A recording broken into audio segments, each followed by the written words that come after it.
श्रुत्वां चैवावधार्यताम् आत्मन प्रतिकूलानि परेशान समाचरे।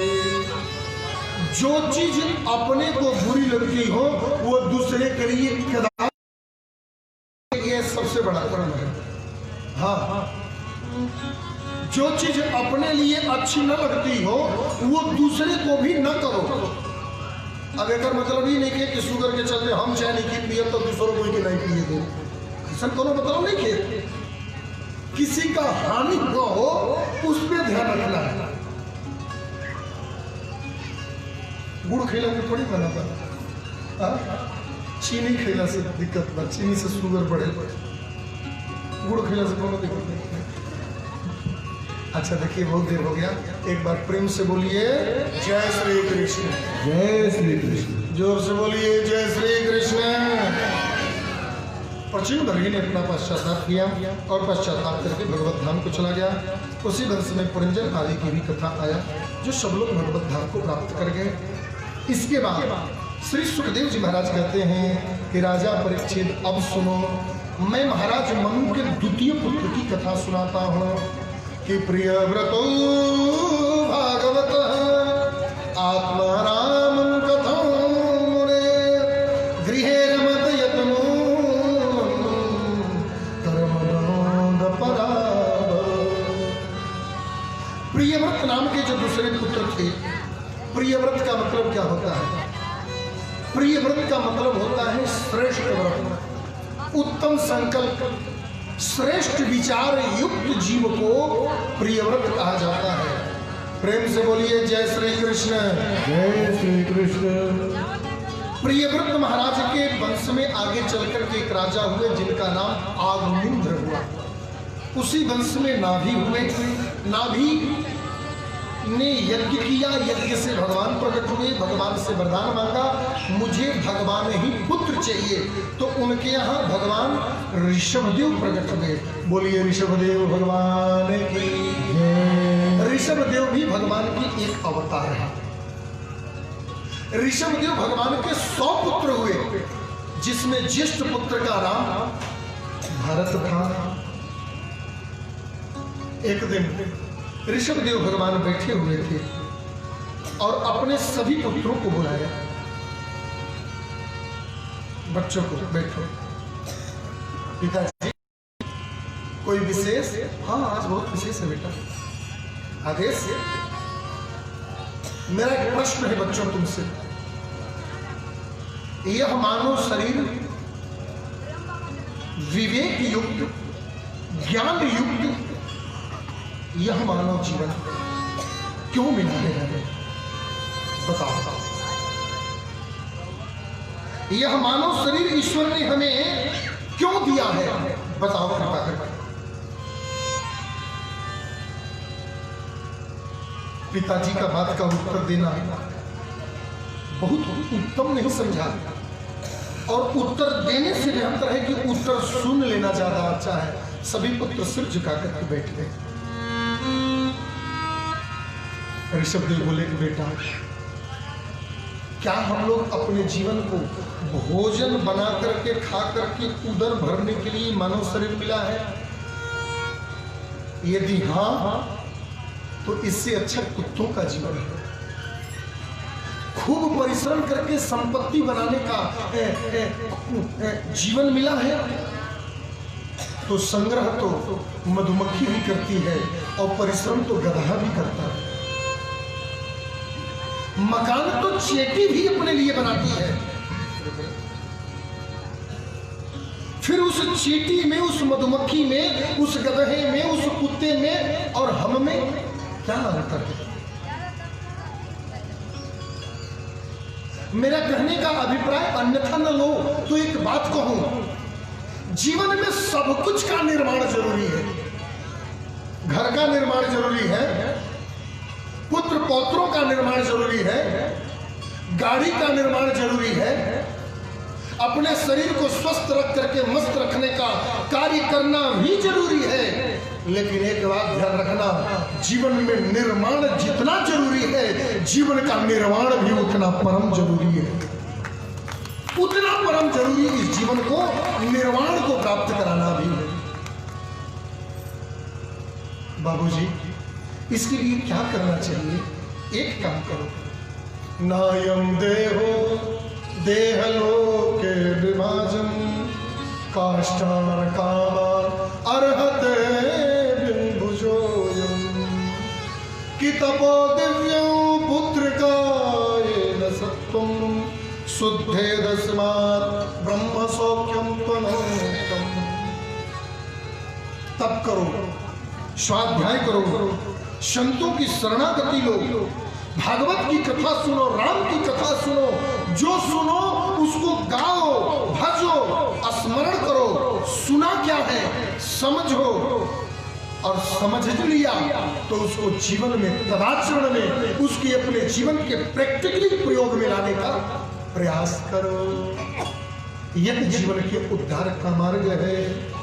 और बेटा एक मैं बात कहते हैं कि महत सेवा द्वार माहुर विमुक्ते स्तंभो द्वारम योषिता संग संगम लेकिन दस्ते चित्ता प्रसादा विमानवा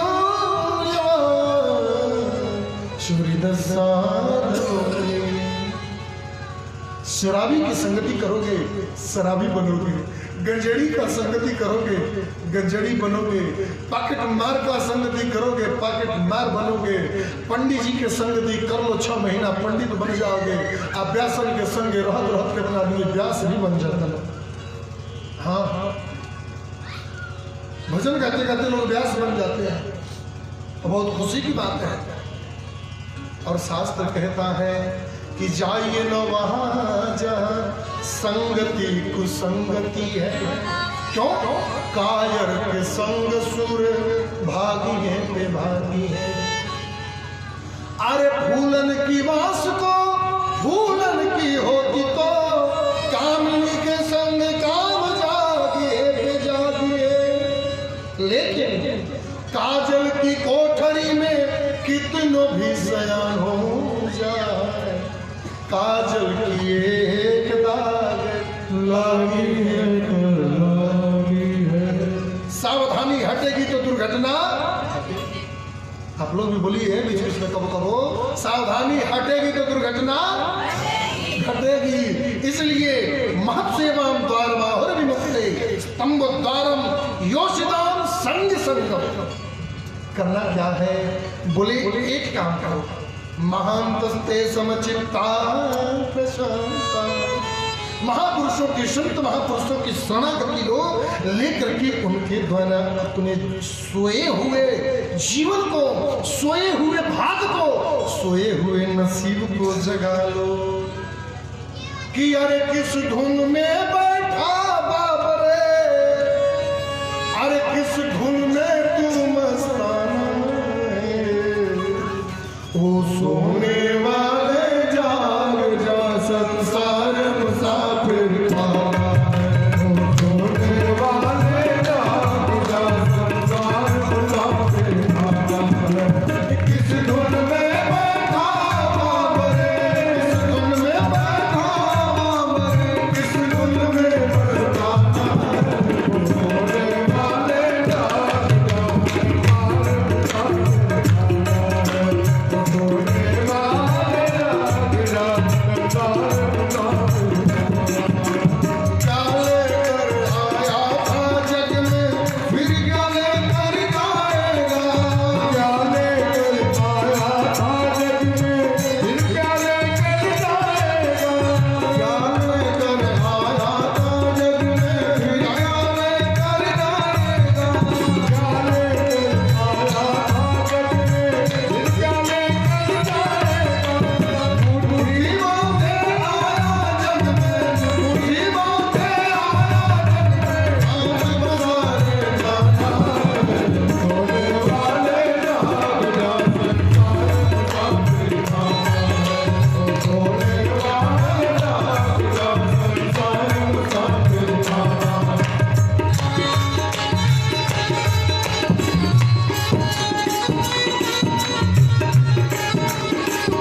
महांतस्ते समचित्ता प्रशांत विमल्यमस्तुरिदसाधवो। उपदेश देकर के भगवान ऋषभदेव वन में चले गए और स्वधाम को प्रस्थान कर गए। ज्येष्ठ पुत्र भरत जी को ये बात लग गई। अपने पुत्र सुमति को राजगद्दी पर बैठा करके और भरत जी भी वन में चले गए, भजन करने लगे। चाह गई चिंता गई मनवा बेपरवाह, जिसको कुछ ना चाहिए सो ही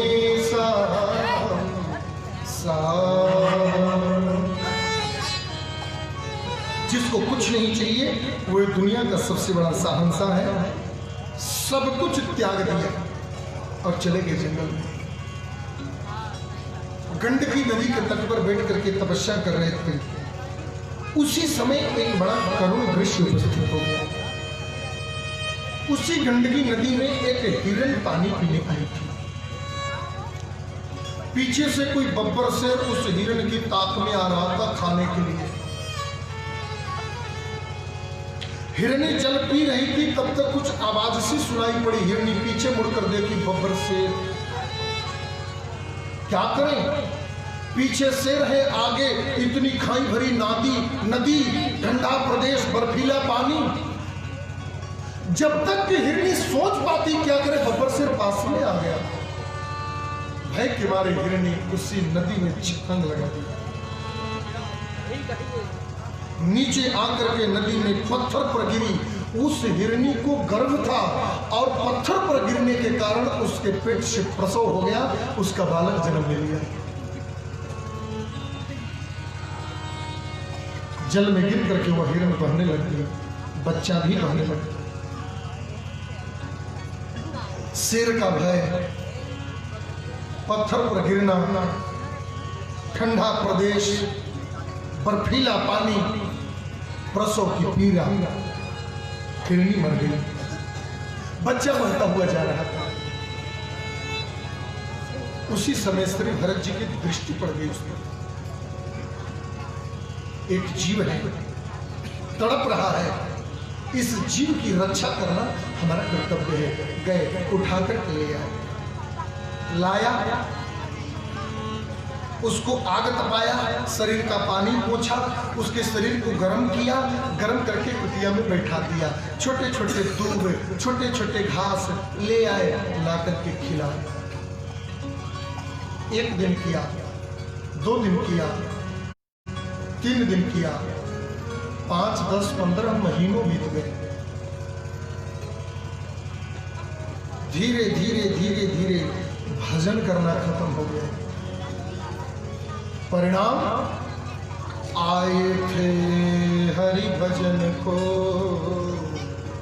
घूटने लगे कपाल। आए थे भजन करने और घास काटे के चक्कर में जंगल में। हिरनी कभी कभी आती, आकर के पीठ खुजलाती, शरीर चाटती। कोई कहता हिरनी बड़ा आपसे प्रेम करती है, मेरा बेटी है। हिरण से ममता हो गया। किसी जीव जंतु को पालना गलत नहीं है, माई बाप ध्यान रखना। खूब पालो, कोई मना नहीं है, लेकिन उस जीव से कभी मोह और ममता मत लगाना। जीव को पालना गलत नहीं है, उससे ममता करना गलत है। हम घर में किसी भी जीव जंतु को पालें।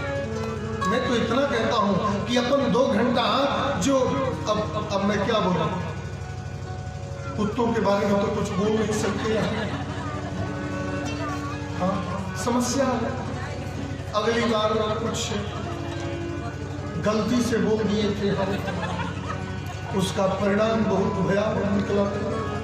इस बार कुत्तों के बारे में मैं कुछ नहीं बोल सकता। पूरा पंडाल धोना पड़ गया था, 3 बार सबमर्सिबल चला के, पूरा स्प्रे मारना पड़ा, 4 बार पाउडर छिड़कना पड़ा। फिर भी थोड़ा थोड़ा सा सुगंध दुर्गंध के रूप में आता ही था। इसलिए संसार के किसी भी कुत्तों के बारे में बोल सकते हो, सिर्फ बसरतियां के कुत्तों को छोड़कर। और मैं तो ये कहता हूं कि जिस गांव के कुत्तों के बारे में जिसकी बोलने की औकात नहीं हो सकती, उस गांव के पुरुषों के बारे में बोलने की किसकी औकात होगी? गांव के कुकुर के बारे में जब बोले की औकात नहीं है, तो गांव के आदमी के बारे में आदमी क्या बोल पाई? हाँ कुछ बोल पाई? हाँ हिम्मतें नहीं है। किसी भी जंतु को पालने में आप जो समय देते हो, वो समय यदि ठाकुर जी को स्नान ध्यान कराने में और यदि पूजा करने में दो तो कितना अच्छा हो सकता है। परिणाम श्री भरत जी को उस हिरनी से नहीं हो गया।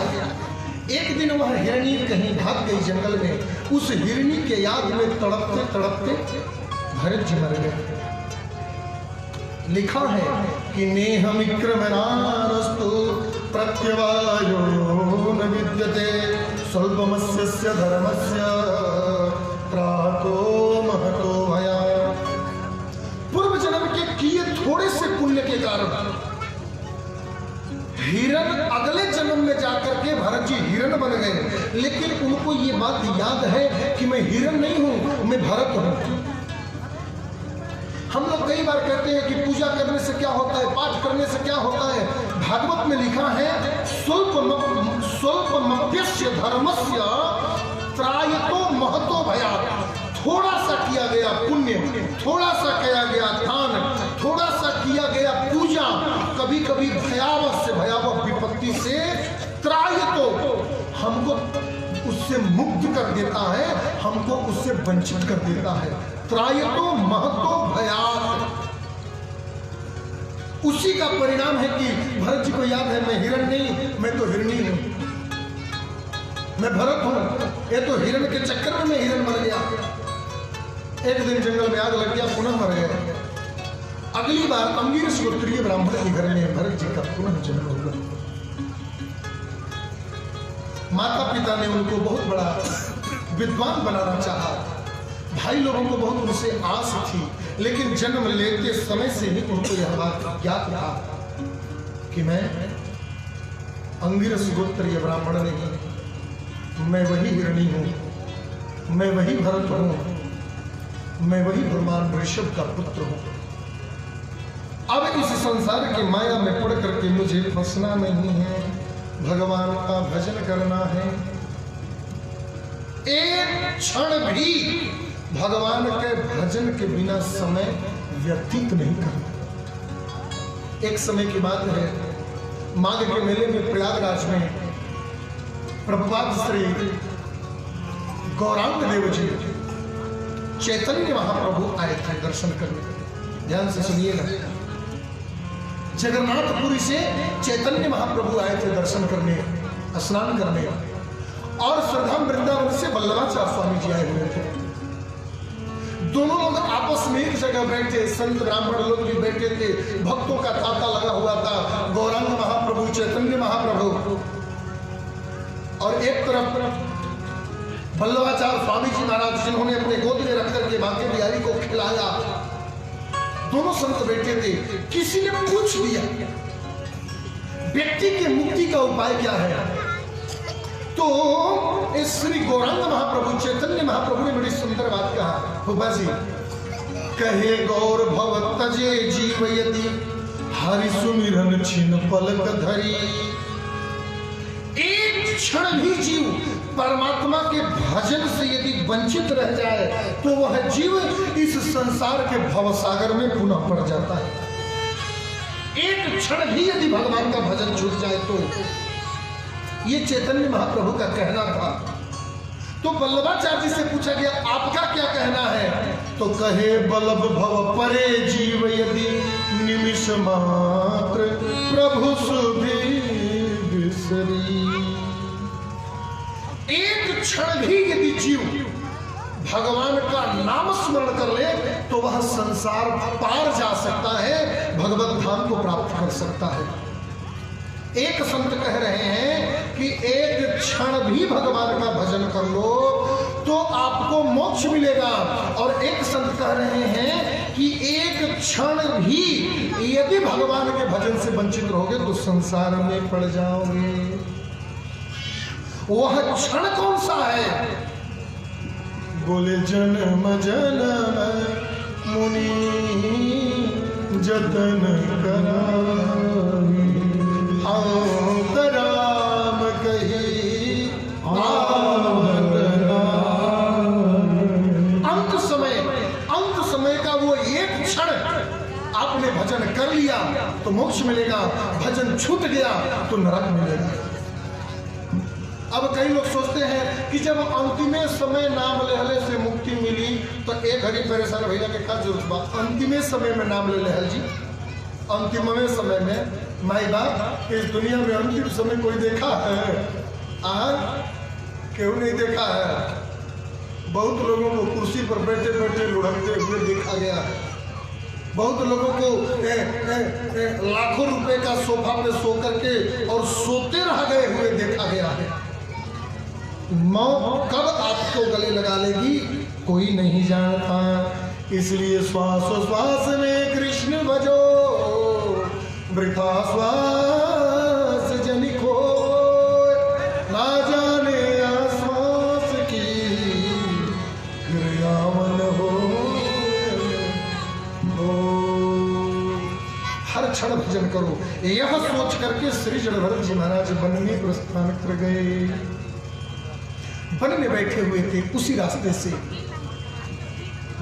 रहुगण नाम का एक राजा जो कपिल मुनि के आश्रम पर आत्मज्ञान प्राप्त करने के लिए जा रहा था, पालकी में बैठकर जा रहा था। जो दो पालकी जोतने वाले का कहार आगे दो पीछे पालकी लेकर जा रहे थे।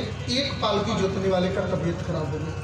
एक कहार का बोला साहब जी मैं पालकी लेकर नहीं चल पाऊंगा, मेरे से नहीं चला जाता, मेरा तबीयत ठीक नहीं है। रहुगण स्वाभिमान में अभिमान में भर करके बोला अरे मेरा ही तो राज्य है, किसी को जोत लो पालकी में। कोई मिला नहीं, बगल में बैठे थे जड़भरत जी। जड़भरत जी को ही नाम जोत। अब जड़भरत जी भी पालकी लेकर चलने लगे। चलते चलते मन में सोचे जीव जंतुओं को देखते चलो, कोई जीव जंतुओं का हत्या न हो जाए पैरों के पर। उसी समय एक चींटी लाइन लगा के जा रहे थे। चींटी को देखे, चींटी से आगे पैर रखने के चक्कर में थोड़ा उछल गए। अब जब वो उछले तो उनके साथ में पालकी भी उछल गया। अब आप जरा विचार करो कि पालकी में बैठने वाला व्यक्ति पालकी में बैठा हो और पालकी चलाने वाला व्यक्ति पालकी को बार बार उछाले तो पालकी में बैठने वाले का क्या हाल होगा? ये सिर्फ वही व्यक्ति बता सकता है जो पालकी में बैठा है। या स्कॉर्पियो में बैठकर ससुराल जाने वालों को इसका सुख नहीं मालूम है। प्रेम से बोलिए जय श्री कृष्ण। जोर से बोलिए हाँ। अब जो पलकी में बैठा नहीं होकर मालूम चली। हाँ BMW में जो ससुरारी गई होकर का सुख मालूम बा पलकी के की का होला।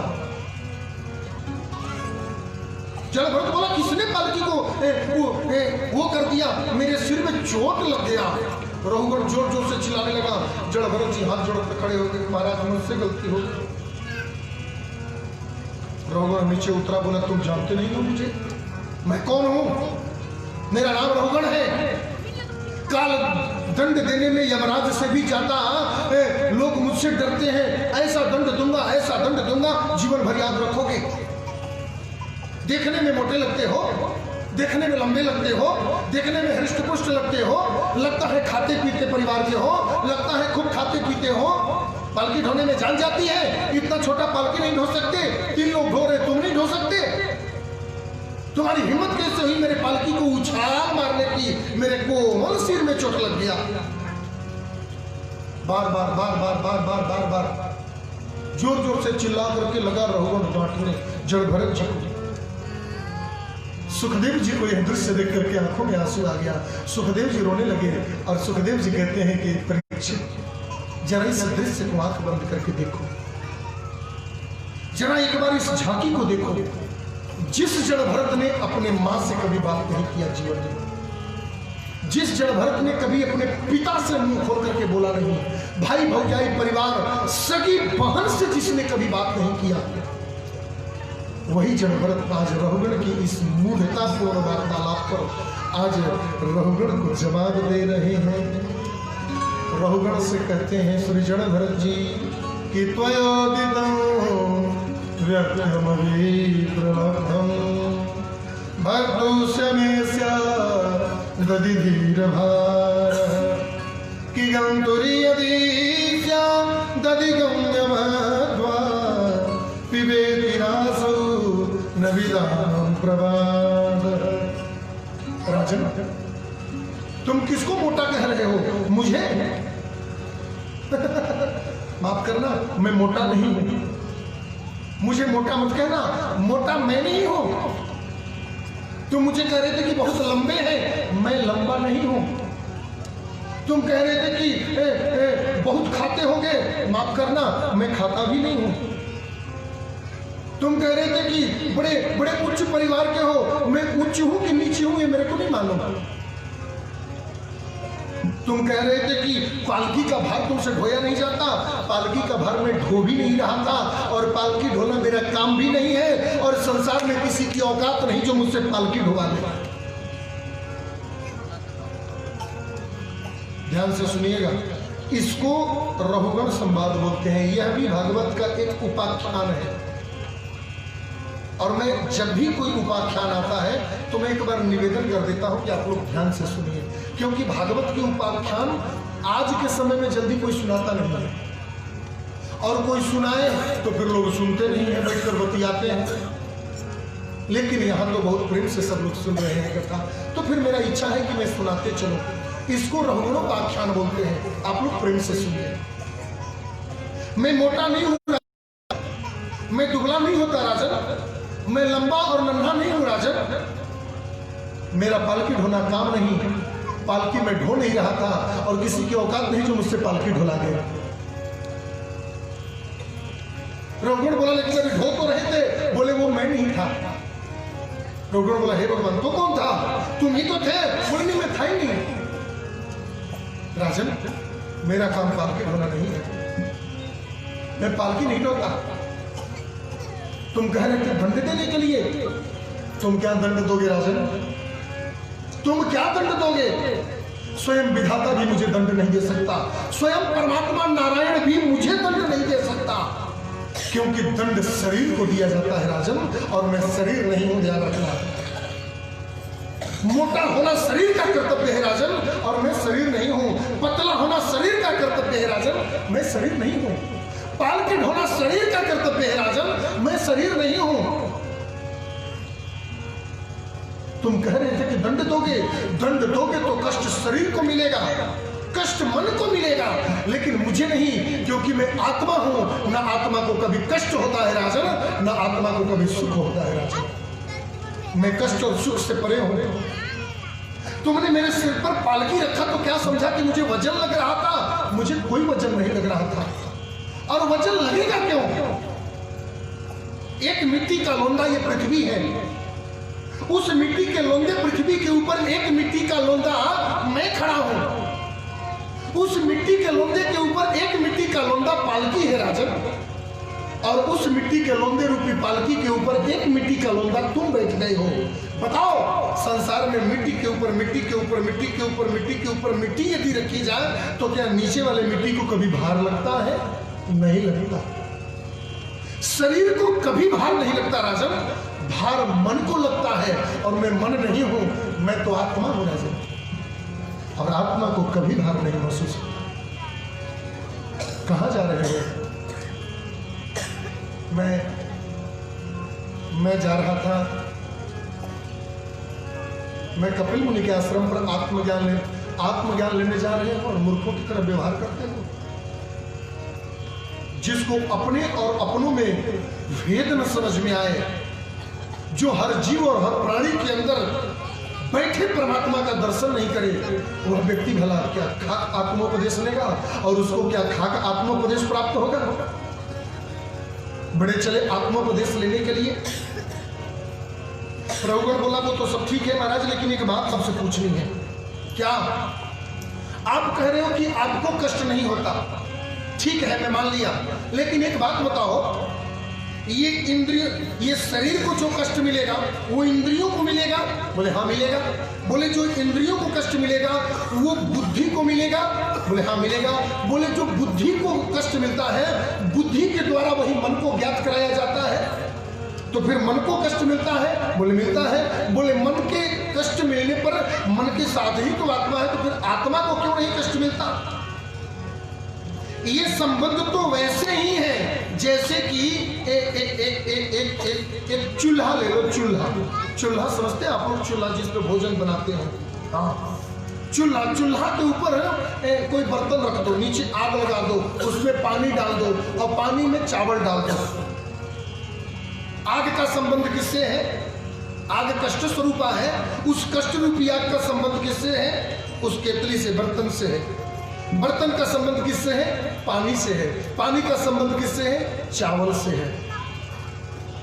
अब आग सीधा चावल पर तो नहीं गया है, लेकिन उस आग के प्रभाव से क्रमेण गति का अलावा एक क्रम के कारण वह चावल अंत में पिघल जाता कि नहीं पिघल जाता?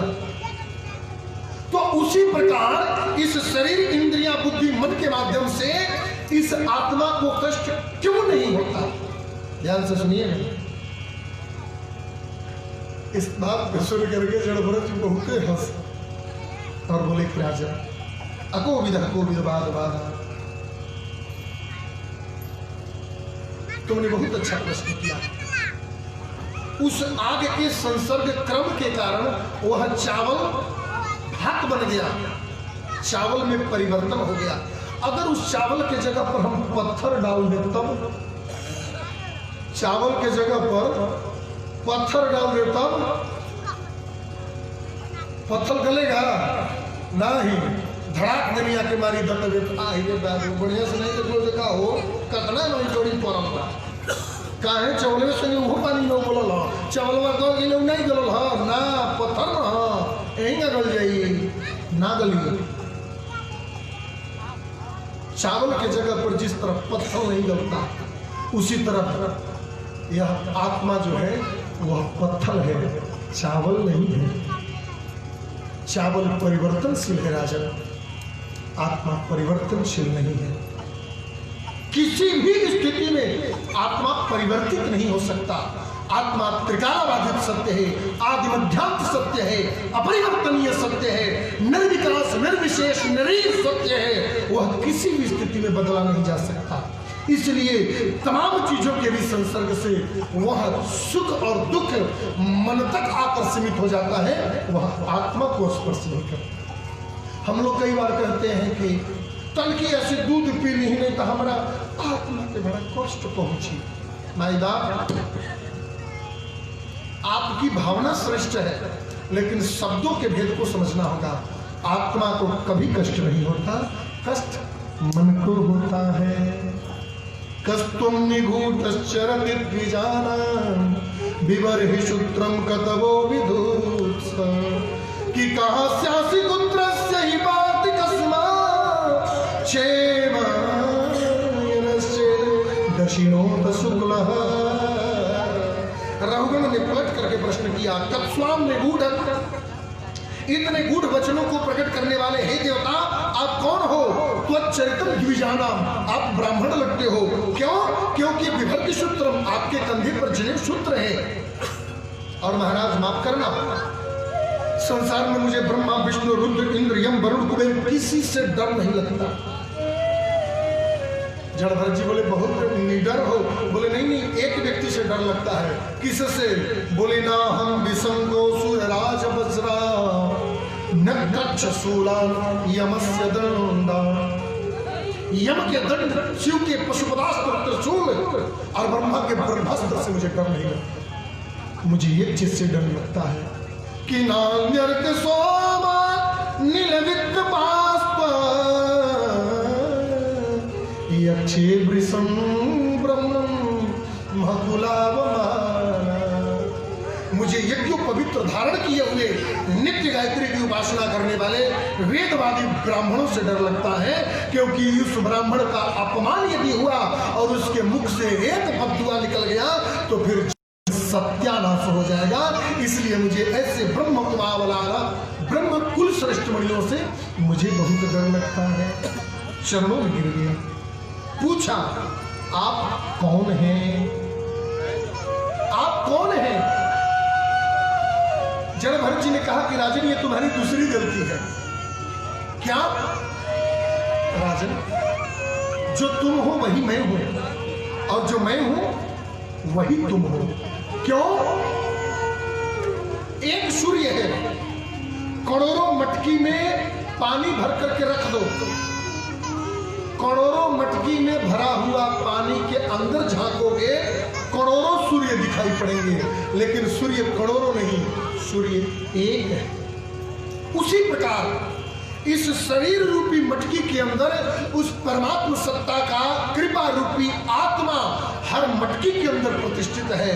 किसी मटकी में अलग कोई दूसरा नहीं है। इसलिए राजन, जो तुम हो वही मैं हूं, और जो मैं हूं वही तुम हो। तुम भी आत्मा हो, मैं भी आत्मा हूं, और मैं भी आत्मा हूं, सो तुम भी आत्मा हो। चरणों में गिर करके बोला, जो आत्मोपदेश आपने दिया है, यह आत्मोपदेश मनुष्य के जीवन में कैसे मिलेगा? ध्यान से सुनिएगा, बिल्कुल 5 मिनट और। जो आत्मोपदेश आप कर रहे हैं, वह आत्मोपदेश जीव को कैसे समझ में आएगा? इसका उपाय क्या है? नक बंद करें, तपस्या करें, रुद्राभिषेक करें, कौन ऐसा काम करे कि होई जोने से कि आत्मज्ञान हो जाए। श्री जड़भरत जी कहते हैं कि रहु गणई न तपसा नयाति न चिज्यदा निर्वपणात् विमान कि न छंदसा नैव जलाग्नि सूर्यो बिना महतपा दरसोभिषेकः। रहु गणई तपसा, तपस्या करने से आत्मज्ञान नहीं मिलता। ध्यान रखिएगा, तपस्या करने से आत्मज्ञान नहीं मिलता। खूब नाक बंद करने से, आंख बंद करने से, खूब साधना करने से, खूब यज्ञ करने से आत्मज्ञान नहीं मिलता। कैसे मिलेगा आत्मज्ञान? सुंदर सा एक तरीका है, बिना महतपा दरजोभिषेकः। महापुरुषों के चरणों का रज लेकर के जब तक माथे पर नहीं लगाओगे, आपके जीवन में आत्मज्ञान आने वाला नहीं है। इसीलिए गोस्वामी जी ने लिखा है मानस में कि श्री गुरु पद नख मन गण जो